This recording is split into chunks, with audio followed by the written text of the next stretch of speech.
Perkenalkan nama saya Siti Amalia Insani. Nah, teman-teman bisa panggil saya Alia Sunardi karena itu nama panggung saya. Beda nama panggung. Nah, saya dari jurusan atau prodi Pendidikan Guru Pendidikan Anak Usia Dini atau biasa disingkat PG PAUD, Universitas Pendidikan Indonesia di kampus daerah Serang. Nah, mungkin teman-teman masih jarang ngedengar kampus daerah Serang tuh di mana ya gitu ya. Tepat itu ada di Serang. Ini termasuk bagian dari UPI. Teman-teman biasa dengarnya UPI Bandung aja kan. Nah, sebenarnya di Bandung pun masih banyak. Ada 5 UPI lainnya gitu. Jadi dia tuh punya UPI Kamda-Kamda lainnya lah. Ada banyak Kamdanya. Termasuk ada UPI Kamda Sumedang, Cibiru, terus Tasik, dan masih banyak lagi deh. Nah, kalau yang di Bumsil, yang di Bandung, tepatnya yang teman-teman biasa tahu, itu namanya UPI Bumsil, gitu. Nah, kami di UPI Kampus Serang termasuk bagian dari UPI. Saya angkatan berapa? Saya angkatan tahun 2019 barengan sama Teriska. PG PAUD tadi, Pendidikan Guru Pendidikan Anak Usia Dini. Ini terkhusus prodi pendidikan yang menyangkut ke anak usia dini. Nah, di universitas-universitas lain banyak nih nama-nama yang hampir mendekati PG PAUD. Kayak PG PIAUD itu untuk UIN. PIAUD itu apa? Dia pendidikan guru, pendidikan Islam anak usia dini. Terus ada PGTK, terus PGRA, itu tergantung dari universitasnya sendiri. Nah, kalau di UPI Serang namanya PG PAUD, pendidikan guru, pendidikan anak usia dini. Ini berfokus untuk segala hal tentang anak usia dini, dari mulai perkembangannya dan lain-lain. Kalau untuk nyoba jalur, alhamdulillah semua jalur saya coba. Kecuali ujian mandiri ya, karena emang teman-teman pasti tahu ujian mandiri itu banyak banget biaya yang harus dikeluarkan gitu. Nah, semua jalur saya udah pernah coba. Dan untuk lolos di UPI itu sendiri, saya lolos di SBMPTN. Gitu. Nah, gitu ya. Saya termasuk orang-orang yang kebingungan sebenarnya.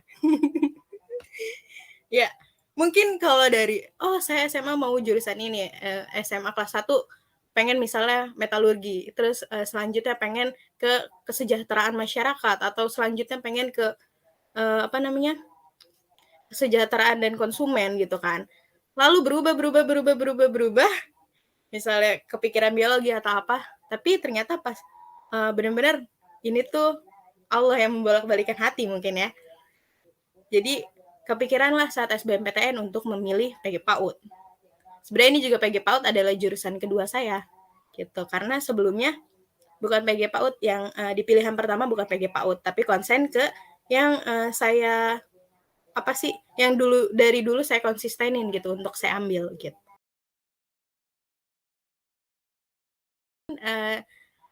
Kalau ini kan emang saya dapat support banget nih dari UMI, terutama UMI yang minta kalau misalnya, teh boleh nih kita bikin daycare yuk bareng-bareng, karena UMI juga konsen ke pendidikan anak usia dini. Nah, dari situlah saya pengen, mungkin ini jalannya saya untuk mewujudin cita-cita UMI. Amin ya teman-teman, doain saya. Gitu. Nah, mungkin banyak dari orang yang kayak meragukan, kenapa sih milih PG PAUD, dan lah kan PG PAUD cuma tepuk tangan doang, ngapain harus dipelajarin, ya enggak? Itu sih pandangan dari masyarakat, terutama dari keluarga saya, ada keluarga jauh itu tiba-tiba, kenapa kamu milih itu gitu kan. Itu yang kayak, wah, gue kerasanya tuh kayak gue salah ya milih jurusan atau apa. Itu kan masih labil-labil ya teman-teman, karena saya pun belum mendalami PG PAUD itu sendiri pada mulanya gitu. Banyak yang kayak ngomong, lah ngapain orang gaji guru kecil gitu kan. Terus kayak misalnya, lah ngapain ngajarin anak orang lain gitu kan. Atau misalnya, orang TK mah anak SMA, lulusan SMA juga bisa, ngapain kamu sekolah tinggi-tinggi cuma buat jadi guru PAUD gitu. Banyak sih, masih banyak lagi.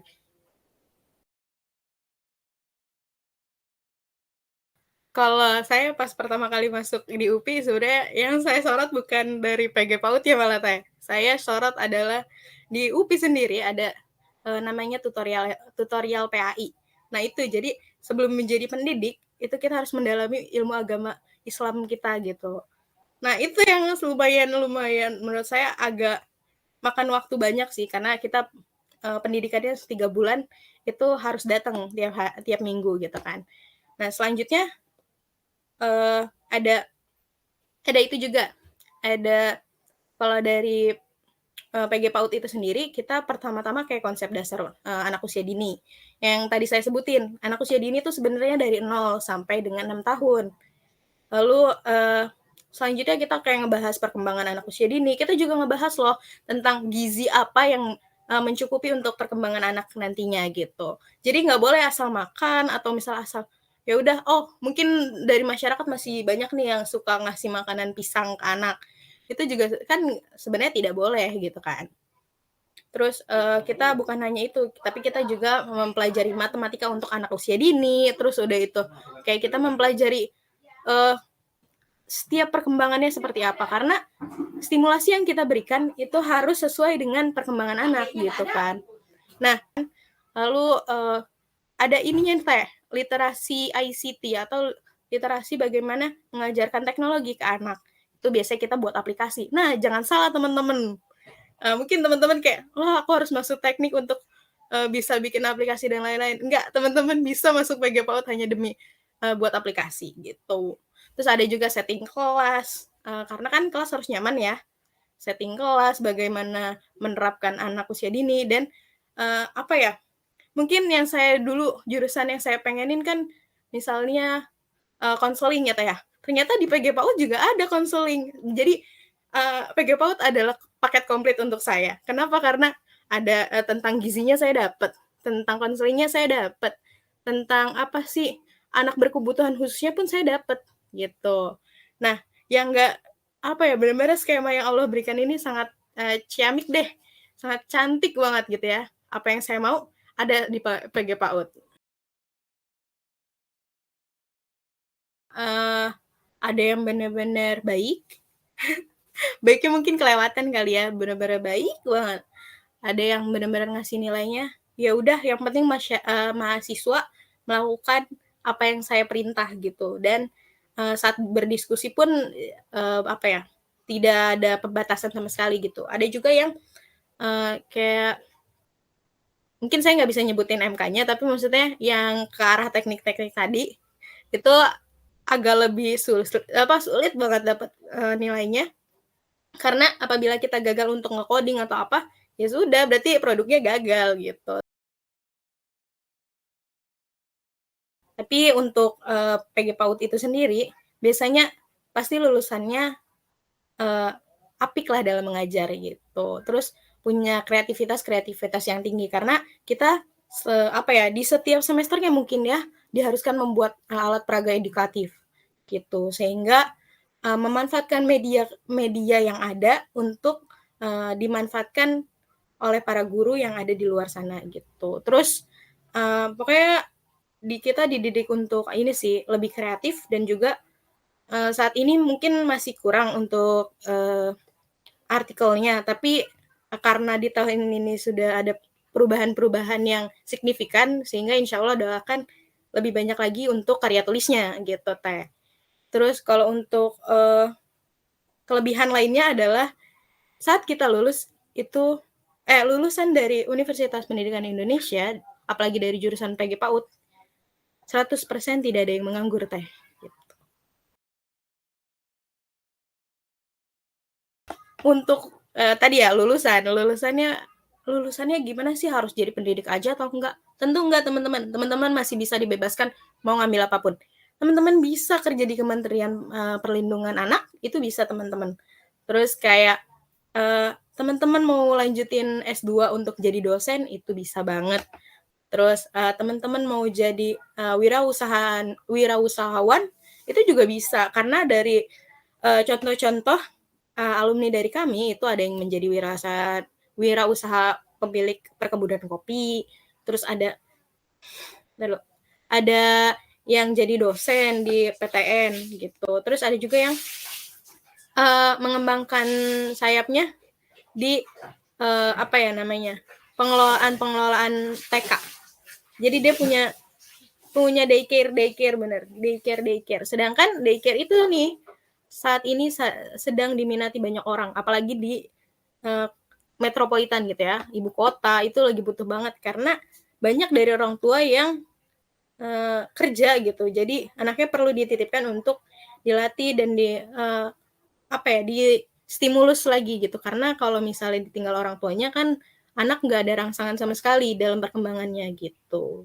Nah, perlunya daycare adalah itu. Wajarnya apa ya? Disamain sama apa? Saya juga bingung sih, tapi masih sama kayak Tangerang lah ya. Untuk biaya hidupnya atau kos-kosan tersendiri itu mulai dari 500 sampai 700. Itu kan masih murah ya Teh ya, dibandingkan harus di Bandung yang lumayan tinggi. Terus kalau untuk makanannya sendiri masih murah, masih termasuk murah. Tuh. Mungkin saya mau ini dulu kali ya. Kuatin mental kalian kalau misalnya kalian ingin menaruh hati ke PG PAUD, karena pasti ada ya tadi ada cibiran, ada omongan yang mungkin kalian akan sakit mendengarnya. Tapi kalau misalnya kalian udah kuat, saya yakin kalian tinggal buktiin ke yang lain bahwa kalian tuh juga berkualitas gitu.